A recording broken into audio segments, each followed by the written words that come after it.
Hey, what's up? This is DJ Prostyle. And this is Penny Dellas. And this is Teach Me Something. Brought to you by Berkeley College. There we go. We are rolling, people. We are rolling. Welcome back to Teach Me Something, where hustle meets hard. I am your boy, Prostyle. Yes, and I'm Penny Dellas, and we are taking fashion, fame, and fearlessness with a guest who's redefining the landscape through uplifting not only her fan base, but those in industry, as well as bringing in dress with purpose. We are here with designer, entrepreneur, and Hulu's very own Julissa Juju Peralta. Hey. Yes. Thank you so much for having me. Thank you for coming. Yes, Juju, you've worn so many hats. Unfortunately. Like She's since I've into met you, fashion, it's so many hats from designer. Wow, dude. Let's get right to this. Let's get right to this energy. No. You like that? That was a little. That was cute. That was cute. Dad joke. There's many. Just prepare yourself. Yes. Brace yourself for impact. From designer, stylist, brand ambassador, choreographer, dancer, so many hats. But let's take it back to the beginning. How did you end up in entertainment? Well, first I had to go through my mom's, womb to come to Earth, Right. And then be inspired by the masses. Really, that's how it started. Okay. No, all jokes aside, I always just had my hands always had a feel on something, right? My dad was a construction worker. My mom, what did she do? Raised me. But I mean, Can't wait for your mom to watch this one. No. This is where her mom's like, oh, I've had enough of this. Going to the next one. No. So I always was on site with my dad, whether it was doing tile work or cement work or just painting a wall. And he was like, here, touch this, this wall, feel this texture. And I'm like, Dad, why? And then with my mom, we'd go thrift shopping and I would touch the fabric and I would love it. And I'm like, all right, I guess something about that just made me inspired something into me wanting to do something with my hand. And so my mom put me in art school. That prepared me for college, where I went to FIT. And then in FIT, having grown up in Florida all my life and then moving to a whole nother state, I lived in Jersey, traveled to New York, I commuted to go to FIT. I just had to hustle because, with half a scholarship, I still had to pay the rest of the remaining balance. So, I did student aid and I was part of the government, whatever council and all that stuff. But I just always felt that I needed to, be in the arts. So, and through that, when I was hustling, I learned to be my own photographer, be my own makeup artist, to be my own hustler. Like literally, I would do a photo shoot for my clothing line, but I didn't have money, so the makeup artist would flake or the photographer would flake. So I ended up learning how to work a camera, learn how to do makeup. I did YouTube University, and YouTube University. Yes, I like that. that taught me so much, and I just became a jack of all trades. It's amazing what you could learn on YouTube. Yes. I'm like a handyman myself, right? So at home, God. I Google, I YouTube everything. And as long as it tells me there step by step, I'm in like an instruction. If we person. don't hear from Pro for a week, it's because he broke all the No, pipes. I just don't mess with electricity. That's about it. Yeah. What a Greek. Yeah. I can do it myself. Why hire someone? There you go. Save that money. So going into that, so you started your own fashion line. Yes. So straight out of college, I interned for a independent woman. Her name was Danny Nicole, and she also graduated from FIT. And she was like, I'm so overwhelmed with these orders. I just need someone to help me package, pattern make, cut, fabric, all this stuff. So I learned the ins and outs of that I couldn't learn in college. And that inspired me, like, well, if she can do it, then I can do it. Then I bit off more than I can chew. But through that, I ended up having 18 fashion shows. I was touring all up and down New York, going to different colleges like SUNY College and I think is Maritime College. Is that what it's called? Yes. Yes, because they don't have any artistic hobbies or what do you call that? Classes, electives. So they would, to bring the students together, they would do like a fashion show or like these fun things and stuff. So then they would hire me to come and show my stuff, and I was like, okay, cool. Then in the midst, again, hustling, I decided to model in music videos.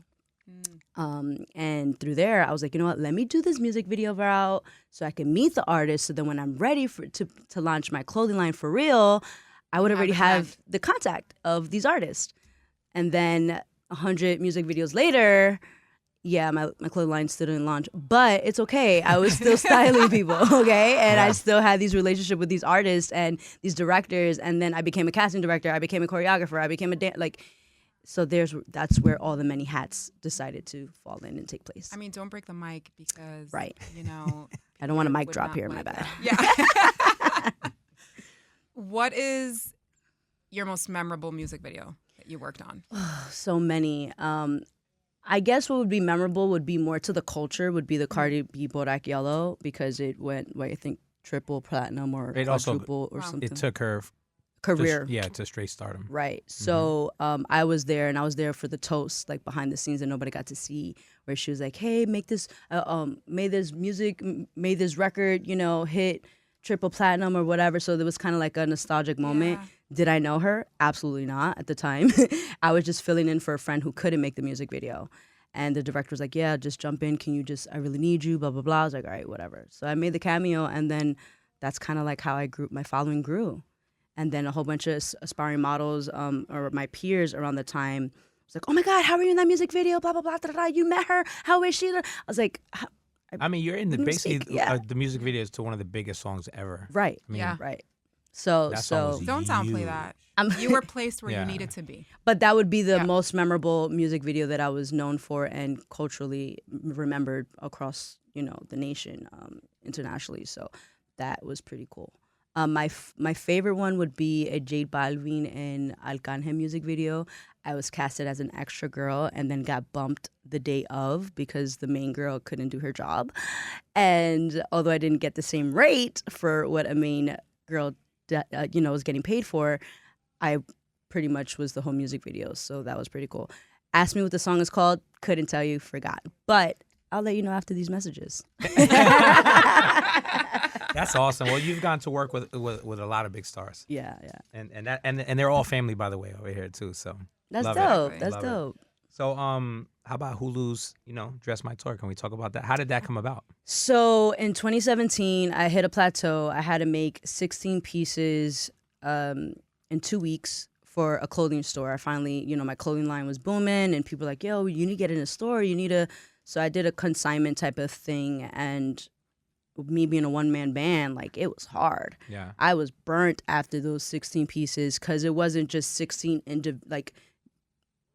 just one-offs. It was like 5 styles and then 3 different sizes of each style. Yeah. So that was a lot for me. I even had my boyfriend at the time. Here, this is how you gotta cut. This is how you gotta, you know what I mean? Like, my dad, here, iron press this. Like, I was putting everybody to work. But I don't know, I got discouraged because then when I was in the store, nothing really sold. I got my stuff seen on celebrities. People would rock it, Messia, Fetty Wap, Deontay Wilder, but I realized I needed a team at that moment. Yeah. So I stopped sewing, and when I stopped sewing, I still had more inquiries of people wanting to do custom work and things like that. And I was like, I just can't. So for like 2-3 years, my sewing room just collected dust. And then somebody sent me an audition for a new show. At the time, we didn't have a title. And that was in 2020. And then we all know what happened in 2020, right? Pandemic. And so the show got pushed back. Then the following year, they reached out, hey, we want to do a background check, just in case the show does pick up again. We just want to be prepared. Sure, whatever. Then by 2022, once again, another background check. At this time, they called it, I forget what the show was called, but it still wasn't a full title. Right. But I did a second process with the new producer. Long story short, 2023, we're now in January, we're now in July, right after July 4th. Hey, so we want to consider you for this new show. You've been with us for the process, and since we started, we kind of have a title. We wanted to know, how would it be if you left for a month? Are you okay to do that? I was like, yeah, sure, why not? I was saying yes to everything. And I was like, okay, well, when would this month be so I can prepare? Oh, we're thinking at the end of this month. And this is unofficial. Today. Yeah, Okay. yeah. It's unofficially, officially, you are confirmed as a candidate or as a contestant. I was like, okay, cool. When would I leave? They're like the 27th. Again, we're already on July 5th or 7th. And I just got booked for a Kia car commercial in San Diego. And I booked locally, which I was supposed to be there for the 20th. So, long story short, I had 2 hours. 2 days to pack for a month because I got trapped in LA for that San Diego Kia car commercial, which also came out last year. But it was hectic because I didn't know what to wear, what to bring. I had to pack for a month. That's So if they I didn't were to give last you it. any details. They just nothing. said pack, Yeah. be ready, show up. Have 4 to 5 what do you call that? When you go like Looks. yeah, but certain type of looks. So like they're like like when they eliminate you looks, whatever that's called. I forget what it's called. Anyways, When they what? Eliminate you? yeah, like the presentation day, okay. like it's so you have to have like a kind of upper look, and then Yeah. everything else is just like working in the room kind of look. Got it. So they gave us that kind of rundown, but what happened? So yeah, get to LA like literally after delay. I felt like this is my first time being in LA. And so I felt like LA just didn't want to receive me. You know, I was like too much. Like I was like, hello. Am I the drama? Am I the drama? And then LA's so different. So late. Yeah. it's just so weird. It was just so weird. Like I had so many delays, but anyways, I got there and then boom, I was there for 2 weeks. Packed for a whole month. Only made it to the second episode, but it was cool because the experience was different. But because I've worked in production and all that stuff, like I understood the back ends of the show. Like I was analyzing everything. I knew what they were doing. You know what I'm trying to say? Psychologically psych me out type. Yeah. Off the record. But other than that, On the record. They had an agenda. they had an agenda, and we know why certain people lasted as long as they did. But it was a great experience, and that reawoken me to wanting to design again. And so now what I do is upcycling. As you can see, I take old things and make them pretty. And I just pivot in my career. And that's about it. And now I'm just back to styling different artists. I style Susie. She's on the record. You may know her on the record for Harlem with Jim Jones. Jim Jones, yeah. She's the She's one in the voice? chorus, yeah. Mhm. So, and she has a couple of other records with Fetty Wap and stuff like that. So she's one of the people I style. I also style Mike Ruga, and just picking up some Cool. people. And that's from time to time. I style Penny here, you know. Time to time. Not There you go. There you go. Time to time. Which How do people, and I'm sorry to cut you No, off. go So ahead. how do people, and I'm sure we could wait to the end for this, but since we're talking about so much of the people watching us right now and saying, oh my God, I want to get in touch with her. How would they get in touch with you? Instagram. I mean, it's the easiest way. I feel like I portray my Instagram as a portfolio, as it is. So you'll get to see different things that I do, as far as when I work with ambassador, like brand ambassading or hair products. You know, I get those a lot. But also I showcase my clients on there as well. Like I also work with Calixo, who does the Latino Film Festival. Worked with him last year for his film festival. That was really great. He won a couple of awards, and shout out it to was a whole Nyla, week. nominated Yes. for an Emmy right now. Yes. For their work, so that's really cool. Yeah, and Penny did the whole run with me last year, so that was pretty cool. And then just DM me on IG. Which is I'm about to say, Junique Designer. That's Junik Designer. there you go. okay. We need to have some flair. Yeah.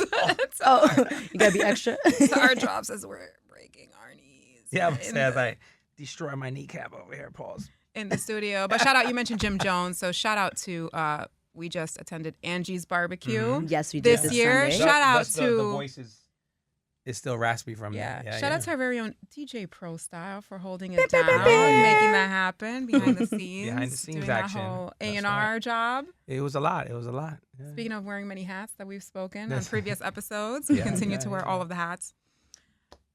So, what is next for you? What are we looking at? What can we expect this fall? We have Hispanic Heritage Month coming up. There's a couple of different things happening. We know you're still working on your clothing. What can we expect? So, I actually just got picked. I just got picked for a TV pilot, and I'm gonna be playing Nice. one of the leads. So that's pretty cool because I'm into acting as well. And one of the movies I was in actually got picked up for the Latino Film Festival this year. So that should be cool. That's amazing. That's awesome. Congrats. So everything Thank would you. probably come out in a year or so from now. So back to the Instagram. Yeah. Right? Keeping up with Juju on IG. Yes. I did want to just touch because you did mentor some of our Berkeley College students last year for Hispanic Heritage Month Yes. as part of our Mentors in Media initiative, which was really fun having you Yes. at our Midtown campus. Yes. That was a cool experience to have you there. And you spoke about your academic journey. And you mentioned the trials and tribulations you went through in your academic journey about a learning disability and the tools you used to get by with that. So let's touch a little bit on that. So at the age of 21 was when I was officially diagnosed with having ADHD, which I think it's common in this day and age. Growing up, I couldn't sit still in school. I had to sit on my hands, or I would just blurt out. People almost thought I had Tourette's or whatever. But I also am dyslexic, so I read things backwards. But if you showed it to me and asked me to pronounce it, I wouldn't know what the hell I'm reading. But I was just able to see the other side of the table where other people are just more narrative in one side of things. And I think that helped me get to where I am today. Because I just knew how to pivot, and I've been pivoting all my life. So, hence the different hats, right? The different traits that I picked up along the way. Because I was like, oh, you can't do it, but I'm gonna figure it out and do it myself. Like I just couldn't wait for people, and I just can't sit still for long. As you can see, I'm fidgeting with my bracelet. It's not nervousness; it's just for me to be centered. As I got older, once I got diagnosed, they wanted me to be on Ritalin. What is it? Ritalin. Yeah. And I was like, no, I've been living 21 years of my life with this so-called disability, and I see it as a superpower. You know what I mean? I can think faster than most. I can do things faster. I work well under pressure where other people can cave in and stuff like that. And I just used it to my advantage. It's not a problem to me. It might be a problem for you. Yeah. But for me, I love it. And so within that, I don't procrastinate. I just kind of wait till the last minute to do something, which isn't good, but it still comes out great. But imagine if I read what you sent me as we're doing it live. yeah, and sometimes it's better that way, right? Because if not, I'm gonna take 100 takes to get it right. Where just press play, and we're just gonna see what comes out, right? So I've just applied that, and then I have learned to center myself. I've learned to be grounded. I've learned to do things in 30-minute tasks so that it helps me be able to bounce back and forth from different things and get things done faster. So I love the reframe to "It's my superpower." it is. That's an awesome mindset. That's the way to go. Yeah, I love that. It's so unique. It's so unique. What part of Florida did you stay in? So I grew up in Orlando when I first moved there, and then all the way. I swear I was gonna say Orlando. All the way down to Palmetto Bay, and then I really centered in the design district. So Miami Gardens, a little gypsy. So many people in the industry have gone. I mean, I'm from Orlando, so many people that I've met have lived in Orlando or something. I think it just creates boring. a different. Yeah. I think it's That's because why you're it's well, I think what it is not the boring. maybe it's not actually It's family driven. Yes, that's what it is. Yes. And shout out to Orlando because first of all, I love Orlando, right? But it is, and now I go back all the time because I'm with my kids, right? Yeah. It really, if Orlando was a boring place, for instance, right? Why would it be one of the most visited places in the world? Obviously, we know the answer. Duh, you have Disney Walt there, Disney, Universal, blah, blah. wow. But that makes it then not boring. Yeah. Boring But if is you're a lot not of going, but if you're not going to those things, then you know what? is If there you to ask do? a lot of people who live a lot of places outside of New York, right, where there's always something going on, they'll say it's boring. I talk to people in Miami all the time who are like, bro. But you could hike in those boring places. Because you could only go to the beach so many times, or you could go, yeah. yeah. So. No, but I liked it. I grew up in Winter Park, which was pretty cool. Yeah, it's a dope little area. Yeah, that's when I was into going to church a lot because it's very religious in Orlando, so it was pretty dope. And then went down to Miami, the party, party life. What I really wanted to get back, you know? what I wanted to get back to, and that's why I asked you where you're from, what part of Florida is that? I think sometimes it creates, because of the boring aspect, or there's not a lot going on, it makes you push harder. Yes. Yep. to get out outside the box. It's like when I came to New York or when I started blowing up, in the music industry. I had a different. I've always been this kind of aggressive and always hyper person. I probably have the same thing, right? But I just never went to the doctor for it. But Maybe. I think it comes out of just like that's your only way to break out. Yeah. It's not given there. You have to figure it out yourself. Tener esa inquietud, And right? it works because you wanna take push. somebody like that and then you drop them here, and all of a sudden you're You like, just wait a work with 'em. second, Yeah. this is not that hard. This is, Yeah. Yeah, because when I was in my like Florida period, I Mm-hmm. was just always, I'm done with my stuff. They're like, oh, I just started. I'm like, what? You're slow. Like, I felt like I didn't fit in because of their mindset is very laid back. But I learned now that I've been able to travel that anywhere Caribbean wise, they just have that laid back, chill energy. You know what I say for a lot of people in the Caribbean? I love the Caribbean. And Yes, living same. down there in the heat and everything like that. Just everyone's more laid back. It's almost like you're living a vacation, in a Right. sense. Yeah. Yeah. Like these guys back there, they're like, yeah, definitely. Same thing It's in like, Europe. you know. It's a laid back. There's And just where, no in Europe? there's Yeah. no Is sense of it? urgency. Greece, yeah. You know, Greece. When They're I went to like, Greece, forget because it. They take 2 hours. I was about to say, everything shuts down. Like it's nap time. 12 to I'm like, 2. nap time. The stores, Yeah. everything shuts down in Yeah, the middle of everything the day. shuts down. oh, that's beautiful. Then you're out there like, man, I'm bored. It's talking about boring. There's nothing to do. Everybody's sleeping right now, and it's like 2:00 in the afternoon. Yeah, I there's know. just no sense of urgency, which is Yeah. always good to like unwind, and that's why I love Puerto Rico for that specifically. I go to Florida too, but Puerto Rico and specifically, I loved it. When I worked with Chosen Few, the record label, that's where he would work out of. He's like, yo, let's fly out to Puerto Rico and let's just work from there. I was like, oh, okay, sure. I'm And not we'd be saying on the no to beach, Puerto Rico. right? Yeah, Hello. exactly. Yeah. And we would just work on the beach on the laptop and do what we had to do for the artist. But yeah, it definitely, you have to travel. That's what I learned. In this career, you have to travel so you can open your horizons and be able to expand your creativity. But definitely, I was happy. I'm grateful that I'm here now to pursue what I'm doing for the sake of like, I fit in here. And that's why I had to get out of Florida. If not, I would have been stuck in the nightlife. I would have been stuck in that routine, mindset that most of my friends are still in today, which I love them to death. But for someone like me, I want to pursue my purpose and find that. And so I know I can do that with through fashion. So, yeah. I love that. How does your culture play a role in what you do? So being Hispanic, I believe that mental health isn't really pushed upon our culture. It's like, ay, cállate, finish that, or whatever. You're getting smacked in the back of the head, or you're getting punished for talking back. Like, there's just no, how do you feel? Are you okay with that? Let me hug you. Like, my mom was more like that. And, she's, I would like to say, more observant of the times, where my dad is a little bit more stubborn in the ways of like, what are you doing at home? Like, why are you not home? It's 3:00 in the morning. Or like, what are you doing? I mean, Juju was 3:00 in the morning. Well, yes, but I'm just saying, I'm at a networking event. How dare you No, I'm ask kidding. me? Y tú eres del Caribe full and full. So you have Puerto Rico, Yeah. Dominican Republic. So you have I'm the double Dominican, whammy. baby. I'm It's the double Dominican. whammy. Yeah. So, but long story short, I just feel like mental health, because we don't have mental health in the Latin community as much as I feel we need it. Although we're cariñoso, we like to cater to the men, all that stuff. But why? What is a man doing for me? It's like the mindset that I'm get into thinking it. of. Yeah, I know. Damn, No, I'm kidding. Penny was ready to go. You sure? Let's get into this. Let's get into Let's this get right on now. a Let's boat. start this kind I'm just gonna sit here like Drink your tea. 6 tea, literally.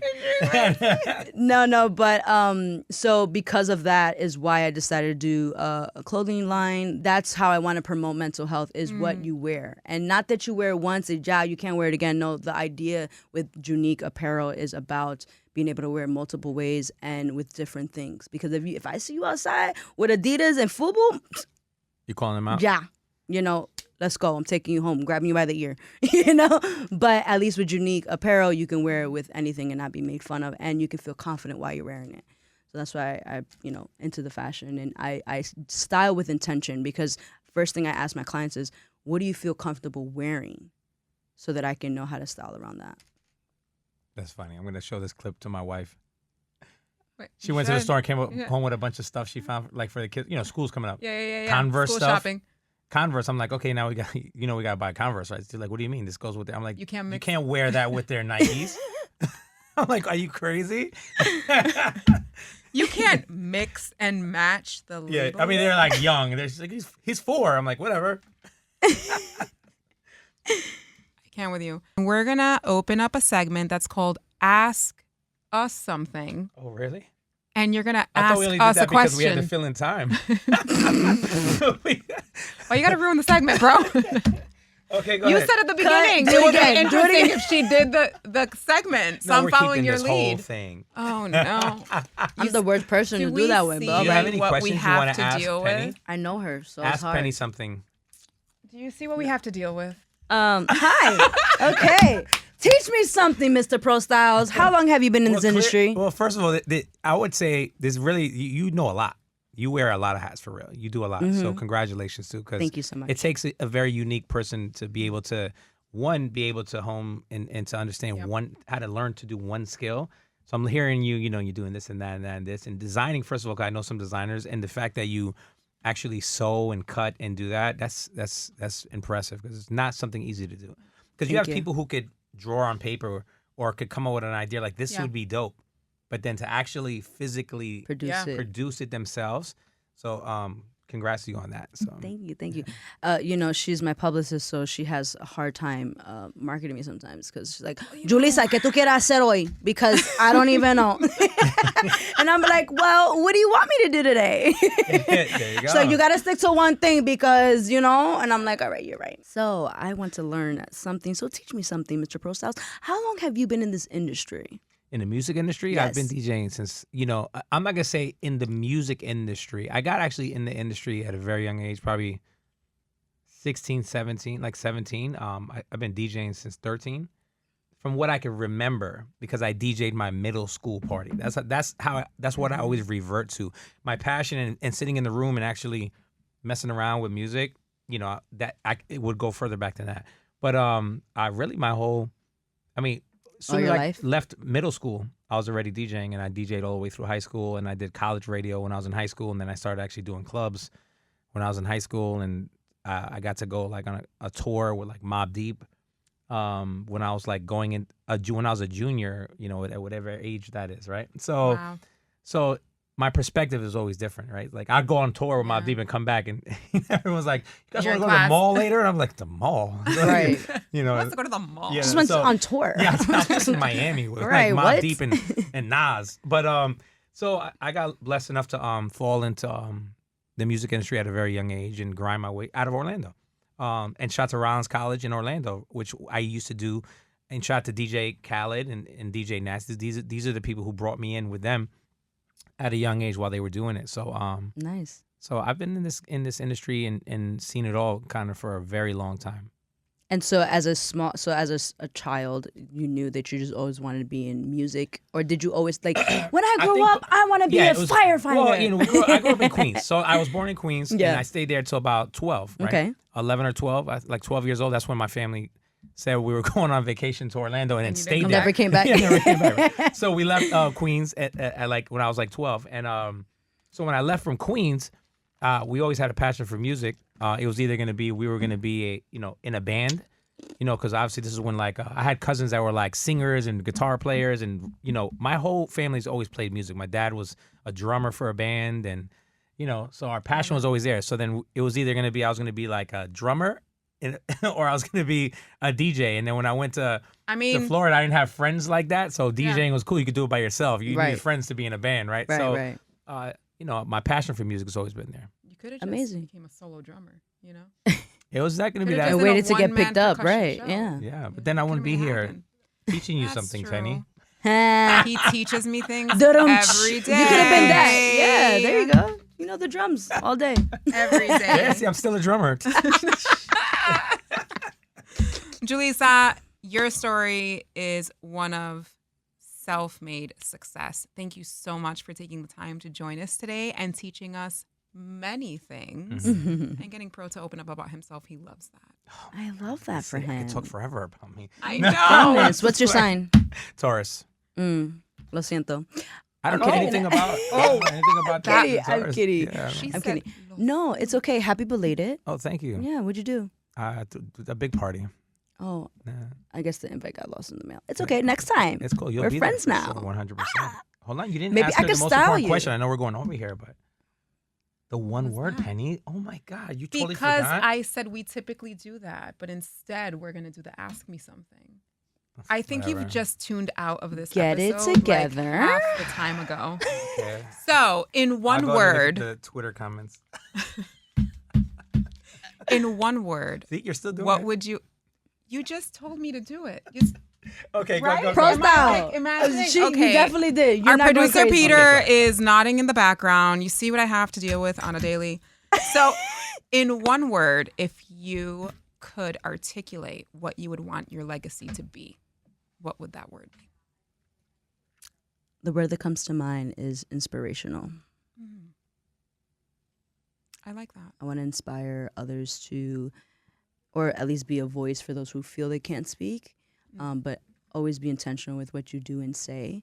There's so many artists out there that have such a huge platform and influence in the world, and I feel like they use it to degrade or to promote anything else than self-confidence or love or unity. And so, inspire. Yeah. I want to inspire people. I love that. I love it. Thanks. Alex, Yes, are you satisfied with I the am. end segment of this episode? we could keep this. I one. want to ensure that you're happy. If you're happy, I'm happy. You better be happy. All right, I'm going to take you out. Thank you all for tuning in. Thank you, Juju, for being with us today. Yes. Thank you. Shout out to the entire team that's here. Shout out to Liam. Shout out to Francis, Yaniel, Peter in the back, our intern, Alexis. Tune in every Monday. That's right. This is Every Teach Me Monday. Something. Shout out to Berkeley. Hey, thanks for listening. Tune in next week. For all new episode of Teach Me Something. Brought to you by Berkeley College.